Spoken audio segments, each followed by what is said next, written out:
अस्सलाम वालेकुम। मेरा नाम मोहम्मद अली है और आप देख रहे हैं get your manufacturing success with Mohammad Ali. Mould design match के ट्यूटोरियल के साथ खुश आमदीद। और आज का जो हमारा टॉपिक है वो डिज़ाइन ऑफ गेट से रिलेटेड है, तो स्टार्ट करते हैं। तो गेट जो है बेसिकली मोल्ड में मौजूद एक डिज़ाइन फीचर है और इसकी इम्पोर्टेंस बहुत ज़्यादा है। और इस वीडियो के अंदर इन जनरल मैं डिस्कस करूँगा कि वो कौन से पॉइंट हैं जिनको आप कंसीडर करें जब भी आप गेट का फीचर या गेट का शेप आप डिज़ाइन कर रहे हो इंजेक्शन मोल्ड के अंदर। तो स्टार्ट करते हैं और देखते हैं कि एक्चुअल में हमें क्या इंफॉर्मेशन मिल रही है। The small passage which is leading direct into the cavity is called gate. Basically gate जो है मोल्ड में एक स्मॉल पैसेज है, एक स्मॉल सा ओपनिंग एरिया है जहां से मटेरियल जो है वो पास होने के बाद डायरेक्ट जो है वो कैविटी प्रोफाइल के अंदर आ जाता है। यानी आपके पार्ट की जो एक्चुअल शेप कोर कैविटी में सुपर इम्पोज हुई हुई है वहां पर ये फिल होना शुरू हो जाता है इस गेट के through. The section of the best suitable gate is very important. While studying gate, two main points have to be observed: size and location of it. Importance इसकी बहुत ज़्यादा है। सबसे पहले मैं आपको बताता चलूँ कि यहाँ पर आपके पास पिक्चर में आप देख सकते हैं डिफरेंट टाइप के गेट्स आ रहे हैं। तो इस वीडियो में मैं इन जनरल वो पॉइंट डिस्कस करूँगा कि जो कि गेट की डिज़ाइनिंग से रिलेटेड इंपॉर्टेंट है, और फिर सेपरेटली हम एक एक टाइप के गेट को डिस्कस करेंगे आने वाली वीडियो में। तो यहाँ पर आप देख सकते हैं स्क्रू गेट है, fan gate, tunnel gate, pin point gate, tab gate, ring gate. तो ये डिफरेंट टाइप के गेट्स यूज़ किए जाते हैं। डिपेंड करता है कि आप की पार्ट की प्रोफाइल किस तरह की है, आपने मोल्ड का डिज़ाइन किस तरीके का किया है, पार्टिंग लाइन जो है वो किस तरह से आपने स्प्लिट की है या डिज़ाइन की है। बहुत सारे फैक्टर्स जो हैं वो डिपेंड करते हैं कि आपका गेट का एग्जैक्टली शेप कैसा होना चाहिए। ठीक है, तो यहाँ पर हमें पता चल रहा है कि दो इम्पॉर्टेंट चीज़ें हैं, एक है साइज़ और एक है लोकेशन। आने वाली वीडियोस में मैं आपको प्रॉपर साइज़ की कैलकुलेशन बताऊंगा। लोकेशन आप के एक्चुअल में पार्ट की किस लोकेशन के ऊपर आपने गेट रखना है, डिस्क्रिप्शन में आपको लिंक मिल जाएगा। वहाँ पर मैंने उस वीडियो के थ्रू आपको पता चलेगा कि आप सॉफ्टवेयर को यूज़ करते हुए एनालिसिस कर सकते हैं। और जब आप एनालिसिस करते हैं तो आपके पास कुछ रिजल्ट्स आते हैं और उन रिजल्ट्स की बिहाफ पे आप गेट को चेंज कर करके रिजल्ट देख सकते हैं कि सॉफ्टवेयर आपको कौन से एरिया को जो है वो ज़्यादा बेस्ट दिखा रहा है, और वहाँ पर फिर आप प्रॉपर गेट की प्रोफाइल बना सकते हैं। ठीक है, तो about determining the size we recommend basically one thing: we better start with the really minimum size.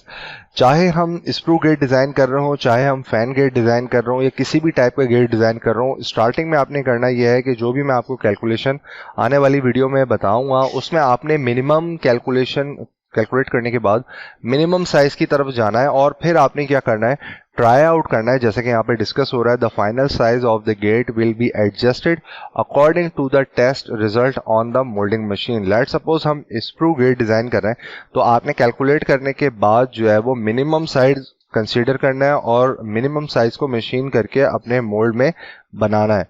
उसके बाद आपने टेस्ट एंड ट्रायल करना है। टेस्ट एंड ट्रायल करने के बाद जो है जो आपके पास रिजल्ट आ रहे हैं, यानी जो कंपोनेंट मोल्ड से बना है वो मोल्ड को विजुअलाइज करके आपको पता चल जाएगा कि क्या रिजल्ट्स आ रहे हैं, पार्ट कंप्लीटली फिल हो रहा है या नहीं हो रहा, या उसके अंदर बर्न मार्क आ रहे हैं या वेल्ड लाइन आ रही है। तो आपको एक्चुअल पता चल जाता है। अच्छा, ये जो मैंने सिमुलेशन का आपको बताया है, सिमुलेशन से होता यह है कि आप 80% जो है वो मोल्ड में कोई भी प्रोफाइल, खासतौर पे रनर और गेट की प्रोफाइल बनाने से पहले ही रिजल्ट देख लेते हैं।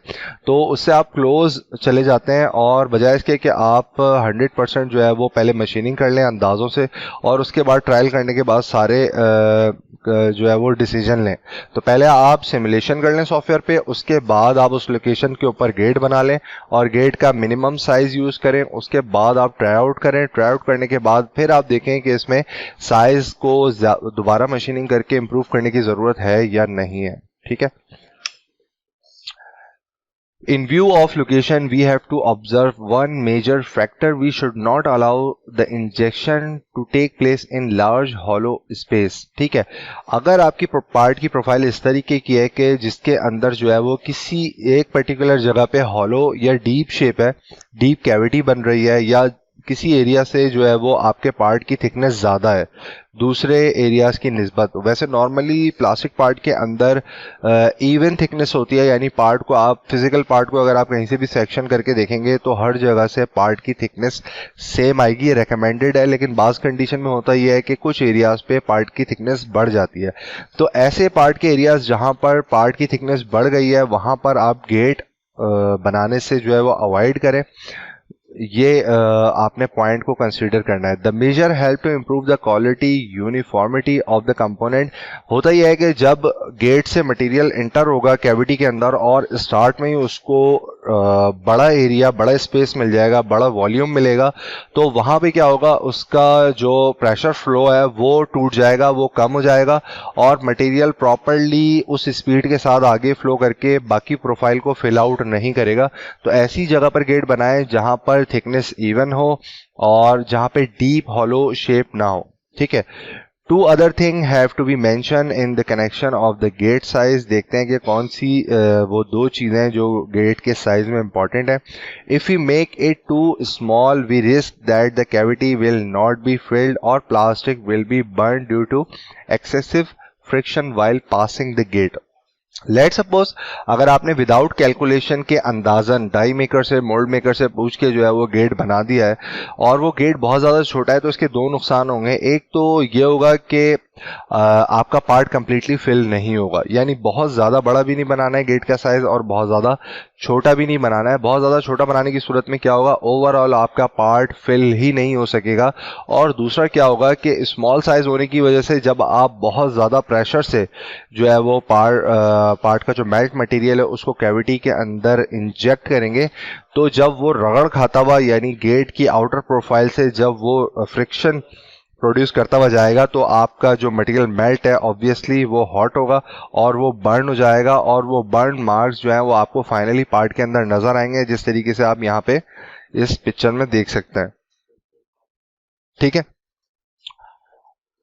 नेक्स्ट जो है, if you make too big degating will be more time consuming and the actual gate mark will be prominent. एक जर्नल जो प्रॉब्लम है वो क्या आ सकती है, अगर आपने गेट का साइज बहुत ज़्यादा बड़ा बना दिया है तो नॉर्मली होता ही है कि हम रनर प्रोफाइल को प्लास्टिक पार्ट से, जब प्लास्टिक पार्ट इजेक्ट आउट हो जाता है, मोल्ड से बाहर आ जाता है, तो हमने रनर प्रोफाइल को पार्ट से अलग करना होता है क्योंकि वो कनेक्ट होता है। जैसे आप यहाँ पे देख सकते हैं एक छोटा सा आपको डॉट नज़र आ रहा है, तो ये इजीली जो है वो ऑटोमेटिकली मोल्ड में भी ये ब्रेक होके अलग हो जाता है और मैनुअली ऑपरेटर भी इसको हाथ से खींच के या ट्विस्ट करके जो है वो तोड़ देता है रनर को पार्ट से। लेकिन अगर ये बहुत ज़्यादा बड़ा होगा तो ऑब्वियसली आपको जो डीगेटिंग है उसके लिए उसमें प्रॉब्लम आएगी, उसको हो सकता है आपको मशीनिंग करके जो है वो पार्ट को जो है वो अलग करना पड़े, या अगर आप प्रॉपर पार्ट के उस एज को तोड़ रहे हैं तो तोड़ने के बाद उस पर्टिकुलर एरिया पे, यहाँ पर लेट सपोज अगर हम इस एरिया को कंसीडर करते हैं, यहाँ से इंजेक्शन हो रही है, यहाँ पे गेट है, तो वो तमाम एरिया जब यहाँ से टूटेगा तो ये इरेगुलर सरफेस आएगी और बाज़ औक़ात अगर किसी शार्प एज के ऊपर आपने गेट बनाया हुआ और गेट की थिकनेस या ओपनिंग विंडो जो है वो बड़ी है तो आप प्रॉपर कैलकुलेट करके नहीं बनाई है, तो जब आप उसको यहाँ से डिगेट करेंगे, ब्रेक करेंगे, तो एजेस भी ख़राब होंगे और ये सरफेस भी ख़राब हो जाएगी। और मैं आपको यहाँ पे बताता चलूँ कि आपने करना ये होता है कि जो भी आप प्लास्टिक का कंपोनेंट बनाते हैं उसमें एक चीज़ बड़ी इंपॉर्टेंट होती है कि पार्ट ने एक्चुअल में फिक्स किस साइड पर होना है। मिसाल के तौर पर पार्ट में एक आउटर प्रोफाइल है, एक इंटरनल प्रोफाइल है। आउटर प्रोफाइल आपको पता है कैविटी से बनेगी, इंटरनल प्रोफाइल जो है वो कोर वाली कोर इंसर्ट से बनेगी। अब ये पार्ट जब निकलता है तो ये पार्ट एक्चुअल में फिटिंग होने के बाद इसका विजिबल एरिया कौन सा होगा, कैविटी वाला होगा या कोर वाला होगा, यानी पार्ट की आउटर सरफेस फिटिंग के बाद विजिबल होगी असेंबली के अंदर या इंटरनल सरफेस। तो आपने देखना ये होता है कि अगर लेट सपोज आउटर सरफेस है तो जो आपने मोल्ड के अंदर इंजेक्शन पॉइंट बनाया है वो उस विजिबल एरिया पे ना हो, ताकि जब आप उस रनर प्रोफाइल को पार्ट से अलग करेंगे तो जाहिर सी बात है वहाँ पे एक मार्क आएगा और जब आप फिटिंग जब उस कंपोनेंट को आप उसकी एक्चुअल असेंबली में फिट करेंगे तो वो मार्क विजिबल होगा, तो ये बहुत बुरा इंप्रेशन जाएगा, कॉस्मेटिकली जो है वो अच्छा इंप्रेशन नहीं जाएगा। तो अब आपने करना ये होता है कि एक्चुअल में पार्ट के जो विजिबल एरिया उसके हमेशा अपोजिट साइड पर जो है आपने गेट बनाना होता है, ताकि अगर आप गेट की प्रोफाइल को रनर्स से अलग करें तो वहां पर जो मार्क आ रहा है वो पार्ट जब फिट हो एक्चुअल असेंबली के अंदर तो वो विजिबल ना हो। ठीक है, तो ये चीज़ आपने देखनी होती है, कुछ मेन गाइडलाइंस थी जिसको आपने फॉलो करना है। नेक्स्ट वीडियो में मैं इंशाल्लाह आपको बताऊंगा कि किस तरीके से आपने स्प्रू गेट, जो कि एक टाइप है गेट की, इसको आपने डिज़ाइन करते हुए किन चीज़ों का ख्याल करना है और इसकी कैलकुलेशन किस तरीके से करनी है ताकि आप एग्जैक्ट साइज का जो है वो गेट डिज़ाइन कर सकें। इस वीडियो को यहीं तक रखते हैं, अपना बहुत ज़्यादा ख्याल रखें। नेक्स्ट वीडियो में इंशाल्लाह आपसे मुलाकात होगी। अस्सलाम वालेकुम।